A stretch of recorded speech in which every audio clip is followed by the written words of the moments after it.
형제의 칼끝이 서로를 향했습니다. 1400년 조선의 수도 개경은 다시 한번 피로 물들었습니다. 불과 2년 전 동생은 이복 형제들을 죽이며 권력을 움켜쥐었습니다. 아버지는 아들을 증오했고 형은 동생을 시기했습니다. 그리고 한 남자의 이간질이 불씨를 당겼습니다. 내가 방언이와 아비가 다르냐? 어미가 다르냐? 소 같은 놈아. 아버지는 아들을 저주했습니다. 형은 왕위를 탐했고 동생은 권력을 지키려 했습니다. 개경 한복판에서 형제의 군대가 충돌했습니다. 화살이 빗발쳤고 칼날이 번뜩였습니다. 그러나 이 전쟁의 진짜 배후는 따로 있었습니다.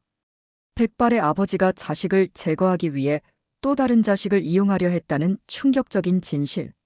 승자는 왕관을 쓰고 패자는 족쇄를 찼습니다. 그리고 그 저주는 200년 동안 후손들을 괴롭혔습니다.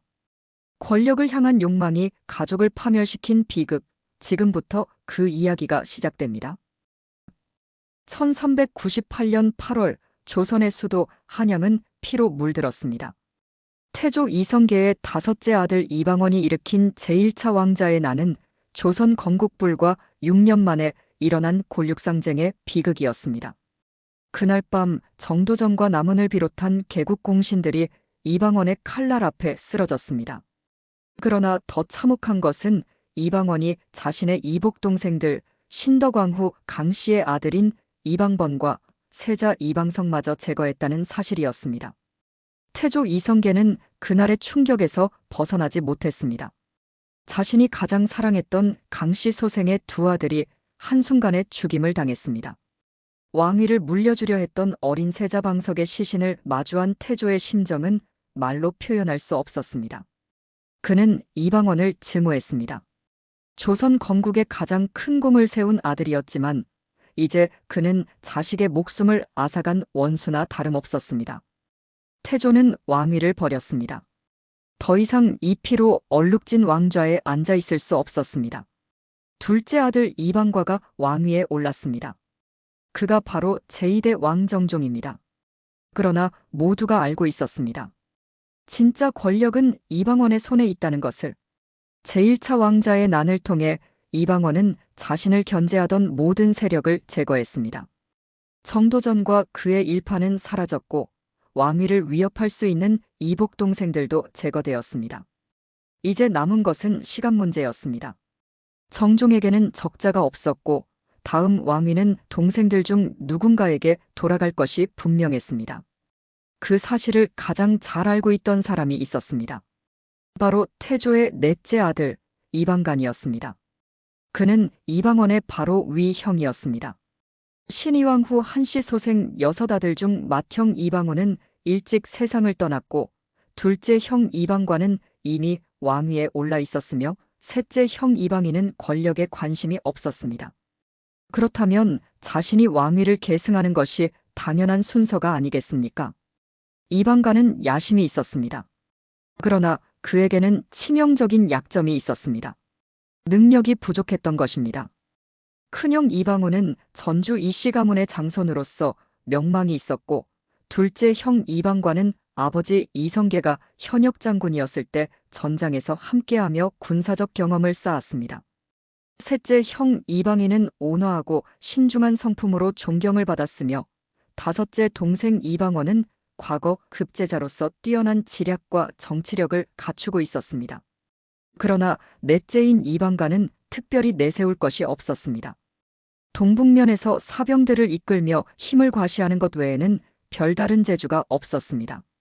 제1차 왕자의 난 당시 이방관도 이방원을 도와 난을 성공시키는 데 일조했습니다. 그는 좌군절 제사에 임명되어 군사력을 장악했고 정사공신에 책봉되어 막강한 권력을 손에 쥐었습니다. 그러나 그것만으로는 부족했습니다. 실질적인 권력은 여전히 이방원에게 집중되어 있었습니다. 농공 행상 과정에서도 이방원의 측근들이 핵심 요직을 차지했고 이방관은 그저 형식적인 지위만을 받았을 뿐입니다. 시간이 흐를수록 이방관의 불만은 커져갔습니다. 자신은 이방원보다 형인데 왜 동생이 모든 권력을 독차지하는가? 자신도 제1차 왕자의 난에 공을 세웠는데 왜 이방원만 실권을 쥐고 있는가? 그의 마음속에는 시기심과 질투가 자리 잡기 시작했습니다. 그러나 아직은 때가 아니었습니다. 이방원의 세력은 너무나 강고했고 함부로 맞설 수 있는 상황이 아니었습니다. 그러던 중 한 사람이 이방관에게 접근했습니다. 바로 박포였습니다. 박포는 제1차 왕자의 난 당시 정도전 일파가 이방원을 제거하려 한다고 밀고하여 난의 성공에 결정적 역할을 했던 인물이었습니다. 그러나 농공행상에서 그는 1등 공신에 오르지 못했습니다. 실질적으로 쿠데타를 주도한 핵심 인물이었음에도 불구하고 그의 공은 제대로 평가받지 못했습니다. 심지어 난에 거의 참여하지 않은 조중과 김사영 같은 원로들이 1등 공신에 오른 반면 박포를 비롯한 이방원의 실질적 측근들은 2등 공신에 머물렀습니다. 박포는 불만을 품었습니다. 그는 이방원에게 자신의 불만을 노골적으로 드러냈고 결국 이방원의 분노를 샀습니다. 귀양을 가게 된 박포는 이방원에게 등을 돌렸습니다. 그리고 이방원을 쓰러뜨릴 수 있는 임무를 물색하기 시작했습니다. 그의 눈에 들어온 것이 바로 이방간이었습니다. 왕위에 대한 야심이 있으면서도 이방원에게 불만을 품고 있는 완벽한 대상이었습니다. 1400년 새로운 권력 투쟁이 시작되려 하고 있었습니다. 박포는 교묘한 인물이었습니다. 그는 이방간의 심리를 정확히 꿰뚫고 있었습니다. 권력에 대한 욕망은 있지만 능력이 부족한 사람, 형이라는 명분은 있지만 실권은 없는 사람, 그런 이방간에게 필요한 것은 명분과 두려움이었습니다.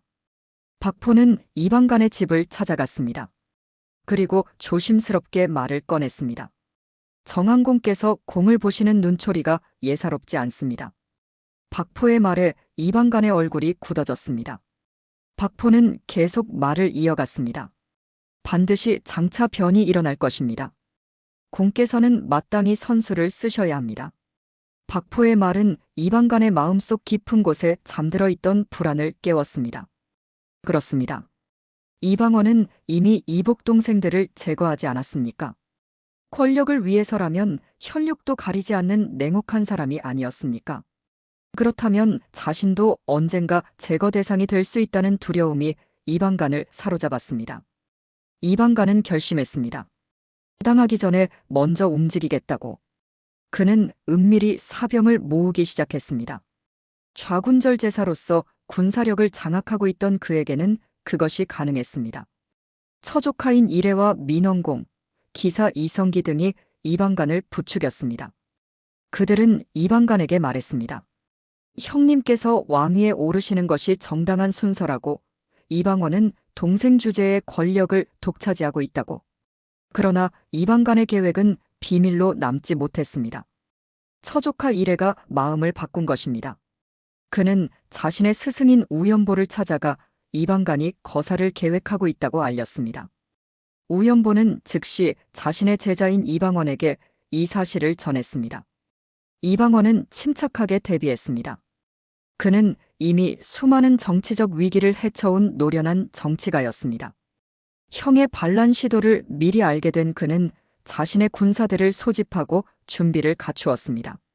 1400년 1월, 이방간은 마침내 움직였습니다. 그는 아들 이맹종과 휘하 수백 명을 거느리고 갑옷을 입고 무기를 잡았습니다. 그러나 군사를 일으키기 전에 그는 정당성이 필요했습니다. 그는 둘째 형인 정종을 찾아갔습니다. 전하, 정한공이 소신을 죽이려 합니다. 소신은 속절없이 죽을 수 없습니다. 이방간은 자신이 먼저 공격하는 것이 아니라 방어를 위한 것이라는 명분을 만들려 했습니다. 그러나 정종의 반응은 예상과 달랐습니다. 남의 말만 듣고 친형제를 죽이려 드는가? 내가 기어이 미쳤구나. 정종은 경악했습니다.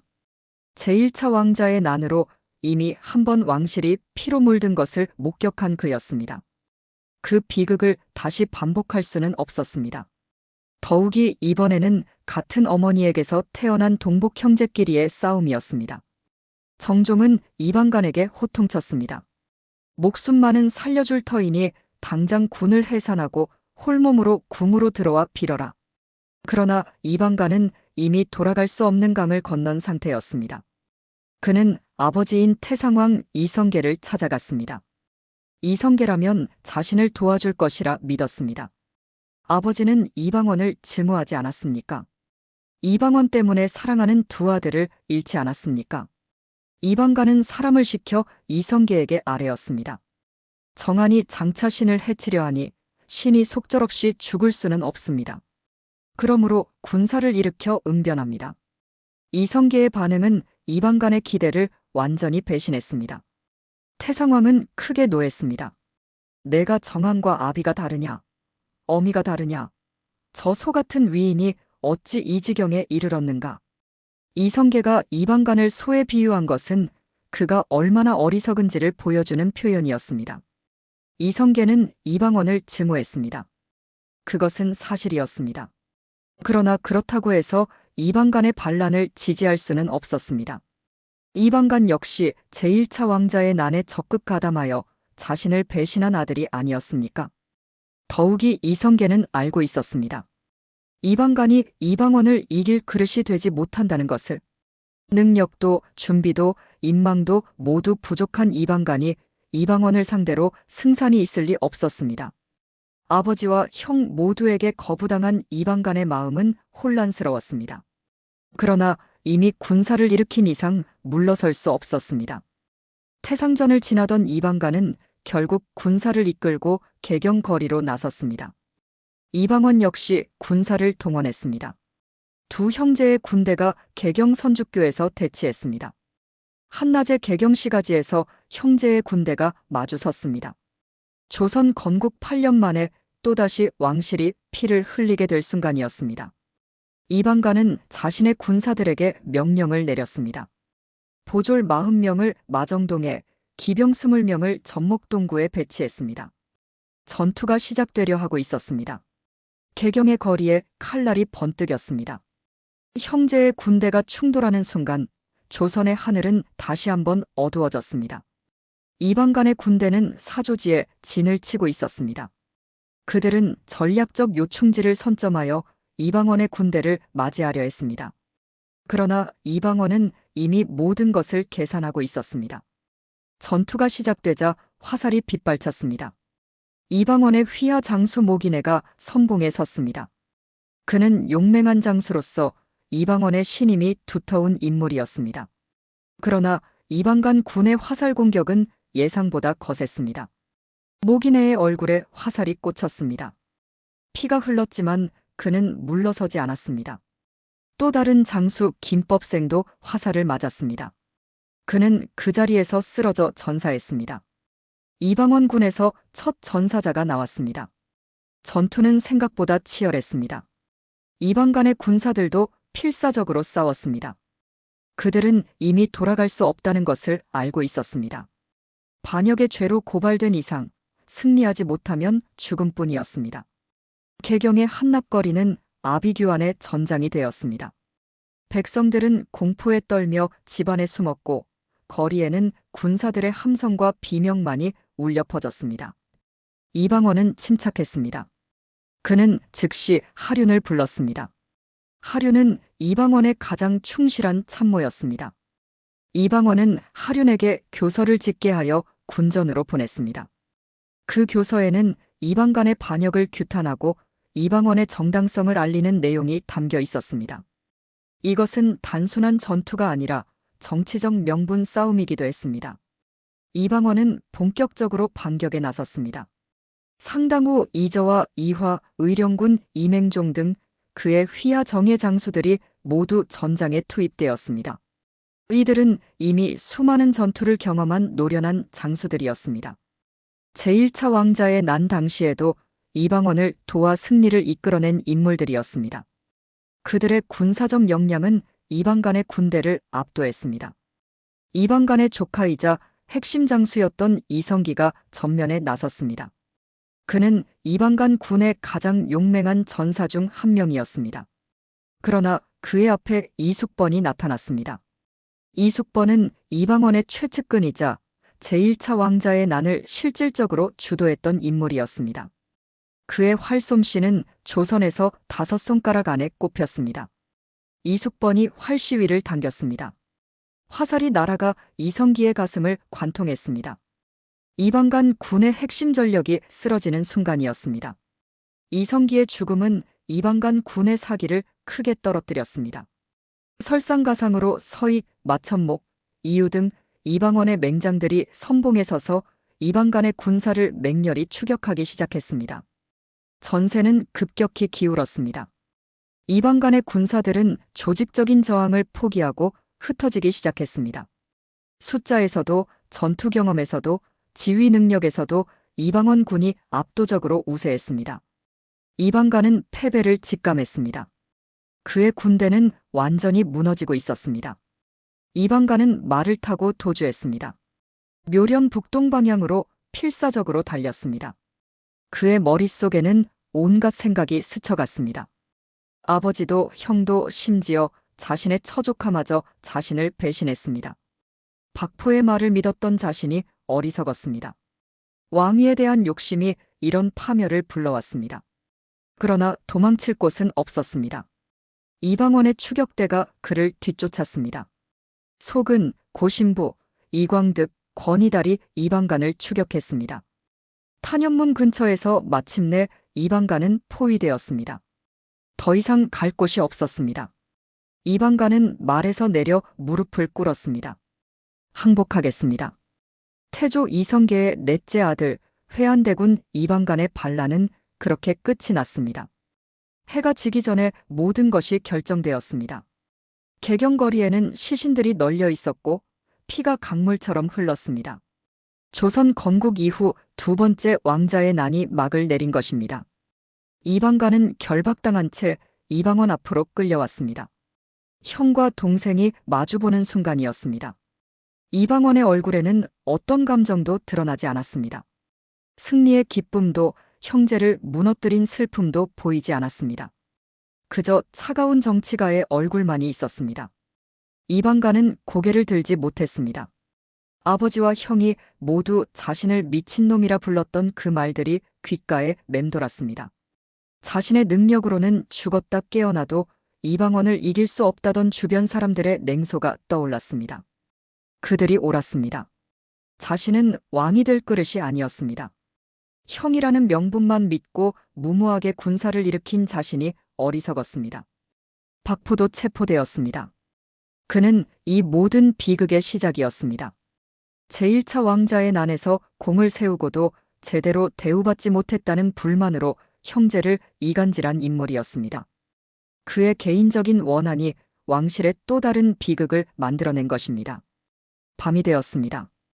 개경의 거리는 조용해졌지만 왕궁 안에서는 이방간과 박포에 대한 신문이 시작되었습니다. 촛불이 흔들리는 신문실에 이방간이 끌려왔습니다. 그의 손과 발에는 무거운 쇠사슬이 채워져 있었습니다. 불과 몇 시간 전까지만 해도 왕위를 꿈꾸던 왕자였지만 이제 그는 반역자에 불과했습니다. 신문관들이 그에게 물었습니다. 어찌하여 동기를 해치려 했는가? 그 이유를 밝혀라. 이방간은 고개를 숙인 채 대답했습니다. 박포가 소인의 집으로 찾아왔습니다. 그가 말하길 정항공이 공을 보는 눈초리가 이상하니 반드시 장차 변이 날 것이라 했습니다. 공은 마땅히 선수를 써야 한다고 부추겼습니다. 소인은 그 말을 믿고 먼저 군사를 일으켰습니다. 이방간의 자백은 명확했습니다. 박포가 이간질을 했고 자신은 그 말에 속아 반란을 일으켰다는 것이었습니다. 그러나 그것이 전부는 아니었습니다.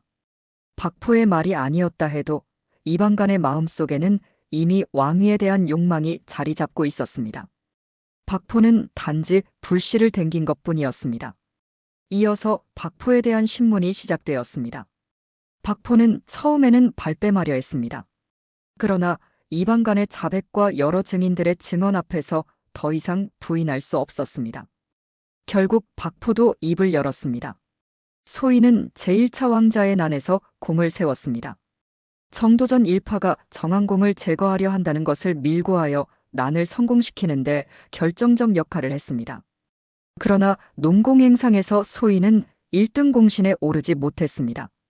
아무런 공도 없는 자들이 1등 공신이 되는 것을 보며 소인은 불만을 품었습니다.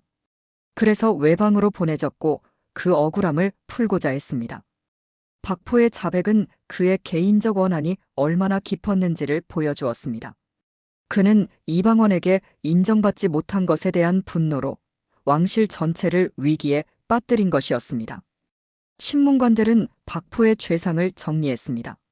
왕자를 부추겨 반란을 일으키게 한 죄, 형제간의 우애를 파괴한 죄, 조정을 어지럽힌 죄, 그 모든 것이 박포에게 씌워졌습니다. 며칠 후 판결이 내려졌습니다. 박포는 죽주로 유배되었습니다. 그러나 그것은 시작에 불과했습니다. 유배지에 도착한 지 며칠 만에 박포는 주살되었습니다. 조정은 그를 살려둘 수 없다고 판단했습니다. 형제를 이간질하여 왕실을 혼란에 빠뜨린 자는 반드시 죽어야 한다는 것이 조정의 결론이었습니다. 박포의 목이 떨어지는 순간 제2차 왕자의 난을 배후에서 조종했던 한 인물의 생이 끝났습니다. 이방간에 대한 처벌은 달랐습니다. 그는 왕자였고 이방원의 형이었습니다. 아무리 반역을 일으켰다 해도 혈육을 함부로 죽일 수는 없었습니다. 더욱이 태조 이성계가 살아있었고 정종도 왕위에 있었습니다. 이방원이 형을 죽인다면 그것은 또 다른 비난을 불러일으킬 것이었습니다. 이방원은 이방간을 불렀습니다. 옥사에 갇힌 형을 찾아간 이방원의 얼굴은 여전히 차갑게 굳어 있었습니다. 두 형제가 마주 앉았습니다. 이방원이 입을 열었습니다. 형님께서는 난을 일으킨 중죄인입니다. 말을 놓아도 용서하시기 바랍니다. 이방원은 형에게 존댓말을 했지만 그의 목소리에는 따뜻함이 없었습니다. 그것은 형식적인 예의일 뿐이었습니다. 이방원이 다시 물었습니다. 형님이 살 길은 오직 하나입니다. 답하십시오. 배우가 누구입니까? 이방원은 알고 싶었습니다. 이방간 혼자서 이런 일을 저질렀을 리 없었습니다. 누군가 배후에서 조종했을 것이라 생각했습니다. 그리고 이방원의 마음속에는 한 사람이 떠올랐습니다. 바로 아버지 이성계였습니다. 이방간은 기묘한 웃음을 지었습니다. 비아냥거리는 듯한 자조하는 듯한 웃음이었습니다. 이방원이 다시 물었습니다. 누구의 명으로 이리 행하였습니까? 이방간이 마침내 입을 열었습니다. 상황 전하, 너와 나의 아버지. 그 순간 이방원의 눈에서 눈물 한 줄기가 흘러내렸습니다. 그것은 슬픔의 눈물이었는지 분노의 눈물이었는지 알 수 없었습니다. 아버지가 자신을 제거하기 위해 형을 이용하려 했다는 사실. 그것은 이방원에게도 깊은 상처였습니다.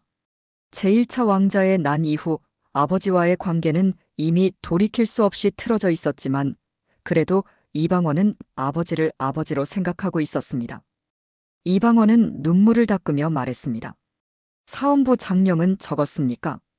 이로써 형님은 사셨습니다. 이방원은 이방간의 자백을 기록하게 했습니다. 아버지 이성계가 배후라는 내용을 공식 기록으로 남긴 것입니다. 그것은 이방간을 살리는 동시에 아버지를 정치적으로 무력화시키는 조치였습니다. 이제 이성계는 자식을 죽이려 한 아버지로 기록될 것이고 더 이상 정치적 영향력을 행사할 수 없게 될 것이었습니다. 며칠 후 최종 판결이 내려졌습니다. 이방간은 아들 이맹종과 함께 황해도 토산으로 안치되었습니다. 안치는 유배형과 유사하지만 거주지에도 제한을 두는 무거운 형벌이었습니다.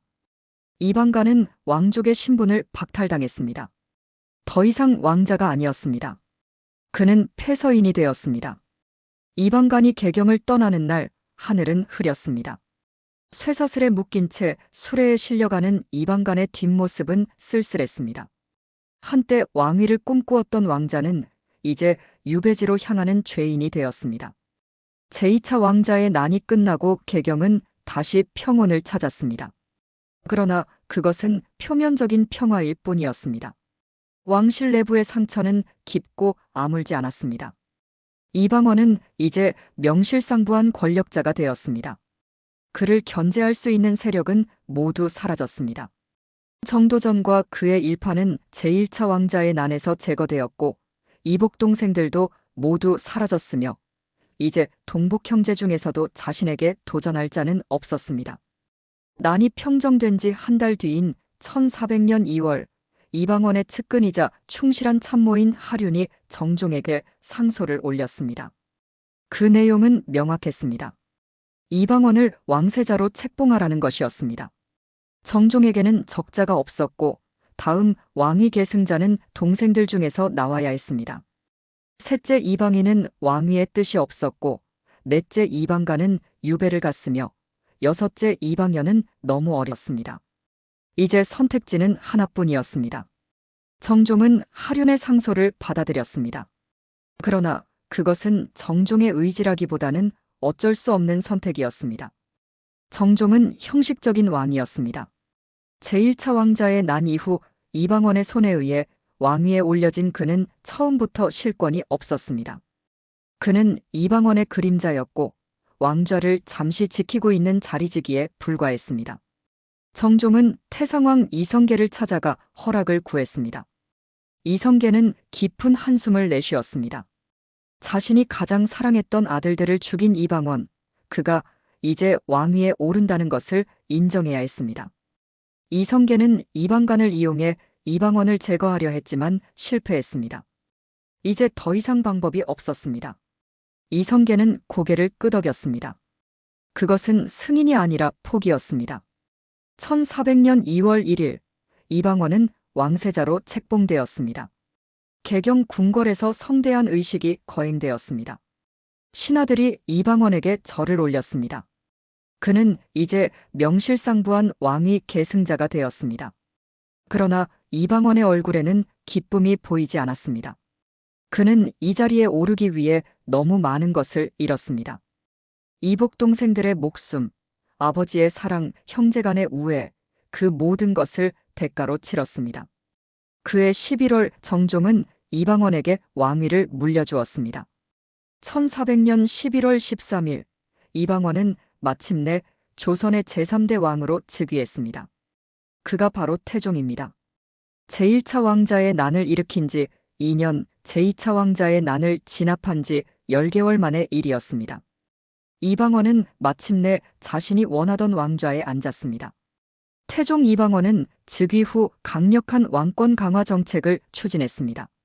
사병을 혁파하여 군권을 왕에게 집중시켰습니다. 도평의사사를 폐지하고 의정부를 설립하여 행정체계를 재편했습니다.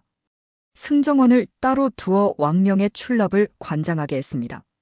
제2차 왕자의 난은 이방원에게 왕위를 가져다 주었을 뿐만 아니라 강력한 중앙집권 체제를 구축할 수 있는 명분까지 제공했습니다. 난에 참여한 공신들은 1401년 좌명공신에 책봉되었습니다.